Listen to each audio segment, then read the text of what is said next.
Girma shugaban kasa ina gayyata ka Kano ka zo zaben ciyamomi. Na rantse da girman Allah zabe za mu free and fair election da karfin ikon Allah. Kuma ina mai tabbatar maka Professor Sani Lawan Manumfashi adali ne da karfin ikon Allah kuma sai adalci ko me kan miciji ce ta sai ba ta zabe. Amma ina so in gaya maka a gaban ka za mu yi wa gandujiya butunci party da tsintsiyar tsiya cin diririn dinsin a siyasa cin alatsi na uwan mai ƙaryar siyasa ratar mai da kasai mai girma injiniya Abba Kabir Yusuf zai bashi sai kazarsa ta kyankyashe kwanta mai albarka guda 44 ka zo Kano Allah zai baka tsaro mai girma Rabi injiniya Abba Kabir Yusuf zai baka tsaro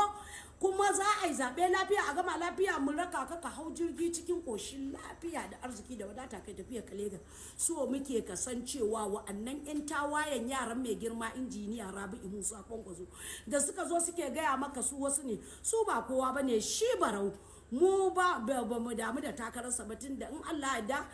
in kogi su ta zai je ida local government ita ce mahaifarsa a nan zai je su kara da shi da dina mal'ai su